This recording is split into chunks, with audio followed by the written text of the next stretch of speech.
YouTube study centre में आप सभी का स्वागत है। तो जैसा कि दोस्तों आप लोगों ने थंबनेल में देख ही लिया होगा दोस्तों, ये है आपका बाल विकास का प्रैक्टिस सेट पेपर। दोस्तों आपको बता दें, इसी प्रकार से आपके क्वेश्चन आंसर पूछे जाते हैं यूपी टेट के एग्जाम्स में।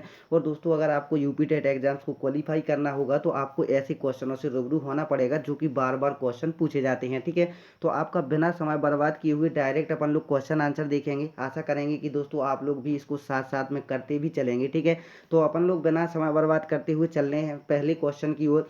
तो पहला क्वेश्चन है, कोहलबर्ग का सिद्धांत निम्न में से किस विकास से संबंधित है। तो कोहलबर्ग ने जो सिद्धांत दिया था दोस्तों, वो नैतिक विकास का सिद्धांत दिया था। ठीक है, कोहलबर्ग ने किस विकास का सिद्धांत दिया था? नैतिक विकास का सिद्धांत दिया हुआ था। ठीक है, आशा करेंगे आप लोग भी साथ साथ अपने क्वेश्चन के आंसर देते हुए चलेंगे। नेक्स्ट क्वेश्चन है, अभिकर्मायोजित अधिगम का प्रत्यय किसने दिया था। तो अभिकर्मायोजित अधिगम का जो प्रत्यय दिया था दोस्तों, आप लोग कमेंट करके जरूर बताइएगा।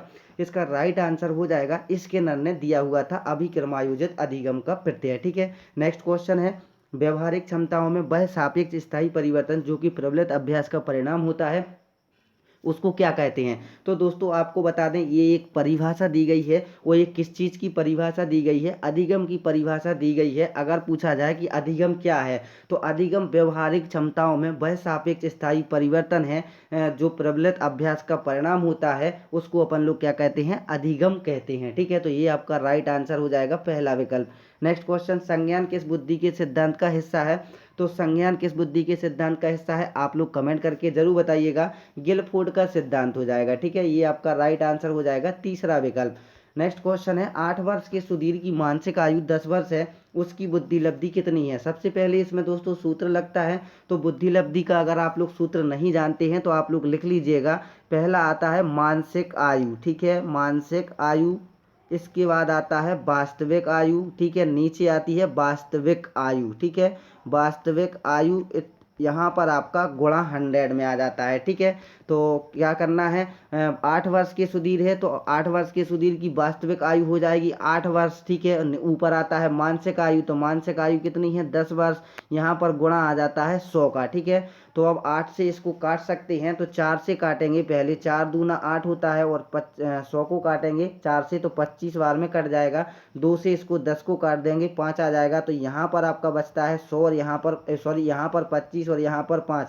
तो 25 गुणा 5 कितना होता है? 125 होता है। तो आपका राइट आंसर यहाँ पर दिख रहा होगा चौथे विकल्प में, जो कि आपका सही आंसर हो जाएगा। ठीक है, नेक्स्ट क्वेश्चन है, संवेग का कौन सा सिद्धांत इस विचार को मानता है कि संवेगात्मक अनुभव संवेगात्मक व्यवहार पर आधारित है। तो दोस्तों इसका जो राइट आंसर हो जाएगा वो हो जाएगा जेम्स लैंग सिद्धांत। ठीक है, ये आपका राइट आंसर हो जाएगा पहला विकल्प। नेक्स्ट क्वेश्चन, किसी इच्छा या आवश्यकता में रुकावट पड़ने पर उससे उत्पन्न होने वाला सांवेगिक खाली स्थान कहलाता है तनाव। ठीक है, यहाँ पर भी तनाव भर दिया गया है, तो आपका तनाव ही यहाँ पर ऑप्शन में भरा हुआ जाएगा। ठीक है, तो आशा करते हैं आपने भी इसका यही आंसर को दिया होगा। नेक्स्ट क्वेश्चन देखते हैं।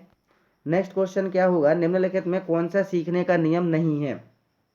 तत्परता का नियम सीखने का नियम है, प्रभाव का नियम सीखने का नियम है, अभ्यास का नियम भी सीखने का नियम होता है, लेकिन तनाव का नियम जो है कोई भी सीखने का नियम नहीं होता है। ठीक है, तो यहाँ पर दिया गया है कि सीखने का नियम नहीं है, तो ये अपना दूसरा वाला विकल्प सही आंसर हो जाएगा।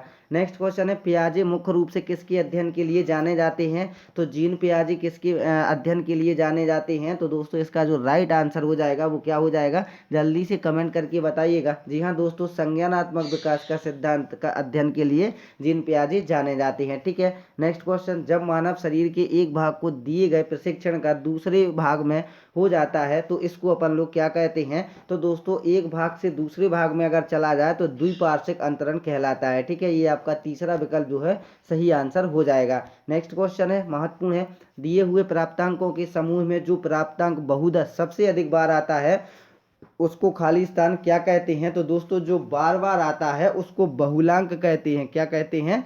बहुलांक कहते हैं। ठीक है, नेक्स्ट क्वेश्चन देखेंगे, क्रिया प्रसूत अनुकूलन सिद्धांत का प्रतिपादन खाली स्थान ने किया था। तो क्रिया प्रसूत अनुकूलन का सिद्धांत बताइए जल्दी से दोस्तों इसका राइट आंसर।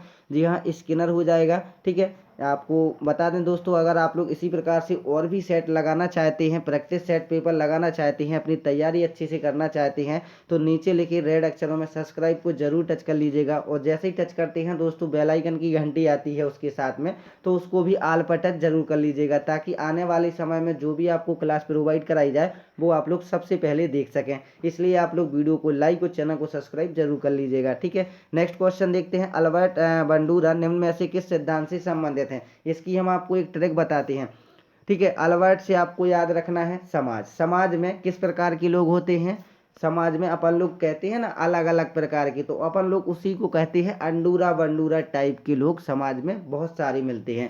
तो अंडूरा बंडूरा से समाज में कैसे लोग होते हैं, अंडूरा बंडूरा। अंडूरा बंडूरा से आपको याद रखना है अल्बर्ट बंडूरा, ठीक है।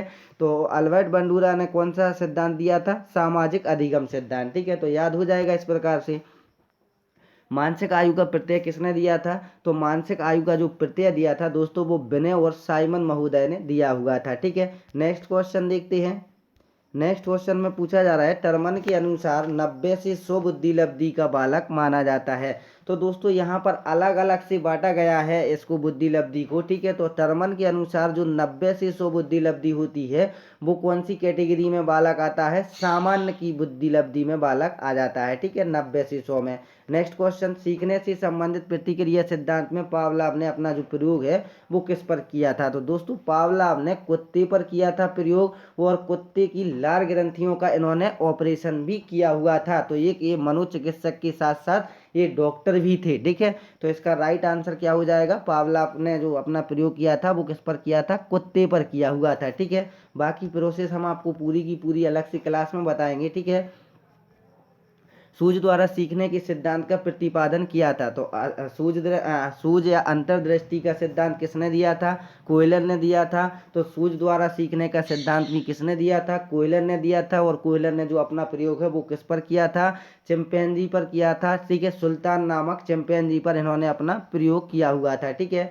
नेक्स्ट क्वेश्चन, कार्य को आरंभ करने, जारी रखने और नियमित करने की प्रक्रिया है, क्या है, बताइए दोस्तों। इसका राइट आंसर क्या हो जाएगा, वो हो जाएगी आपकी प्रेरणा, ठीक है। नेक्स्ट क्वेश्चन, विस्मृति कम करने का उपाय है। तो विस्मृति अगर आपको कम करनी है तो वो जिसकी विस्मृति कम करनी है उस चीज को बार बार पढ़ना स्टार्ट कर दीजिएगा, यानी कि पाठ की पुनरावृत्ति, ठीक है। ये क्या है, विस्मृति को कम कराएगा आपके लिए। नेक्स्ट है, क्रोध व भय प्रकार हैं। तो क्रोध व भय किसके प्रकार हैं दोस्तों, संवेग के प्रकार हैं, ठीक है। आप लोग भी इसको अच्छे से देखते चलिएगा। दूसरे व्यक्ति के बाहा व्यवहार की नकल क्या है, तो आप सभी को पता होगा कि दूसरे व्यक्ति के बाहा व्यवहार की जो नकल है वो क्या है, अनुकरण कहलाता है, ठीक है। अनुकरण यानी नकल, ठीक है। नेक्स्ट क्वेश्चन, यदि पूर्व ज्ञान व अनुभव नए प्रकार के सीखने में सहायता करते हैं तो उसको क्या कहते हैं, बताइएगा। तो उसको कहते हैं सकारात्मक प्रशिक्षण अंतरण, ठीक है, स्थानांतरण। ये आपका दूसरा विकल्प सही आंसर हो जाएगा। आई होप दोस्तों आपको ये वीडियो पसंद आई होगी। अगर आपको वीडियो पसंद आई है तो वीडियो को लाइक और चैनल को सब्सक्राइब नहीं किया तो चैनल को सब्सक्राइब जरूर कर लीजिएगा। धन्यवाद दोस्तों, मिलते हैं नेक्स्ट वीडियो में।